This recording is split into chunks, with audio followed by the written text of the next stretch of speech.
Zamazenta is about to get way stronger. Zamazenta has been a strong Pokemon throughout Regulation G, winning 2 of the first 3 regionals in the format. Once the early surprise factor wore off though, Zamazenta's results dipped and it hasn't had a big win since, with half of the 10 major tournaments since the start of January not having a single Zamazenta in top 8. Zamazenta is a real jack of all trades when it comes to restricted Pokemon. It's ridiculously bulky and has access to Wide Guard.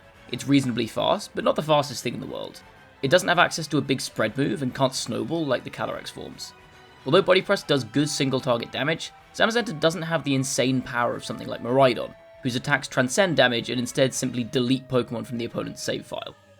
The main drawback of Zamazenta in Regulation G is opportunity cost.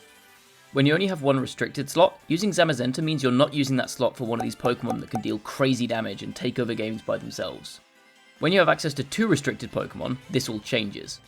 Zamazenta is no longer the focal point of your team, but rather a perfect right-hand dog for the key piece. A lot of the main beneficiaries of Wide Guard are restricted Pokemon. Lunala and both of the horses are weak to Astral Barrage, and Groudon and both of the bikes are weak to Glacial Lance, for example, so being able to put the best Wide Guard user next to them is a game changer. The team to beat in Regulation I seems to be Calyrex Shadow and Zamazenta, with the 2 covering each other's weaknesses perfectly. Zamazenta can block opposing Astral Barrage with Wide Guard and hit super effectively into the Dark and Normal types that can deal with your own Calyrex, while Calyrex deals with the Ghost types that are immune to Body Press. And that's why, with Regulation I starting in May,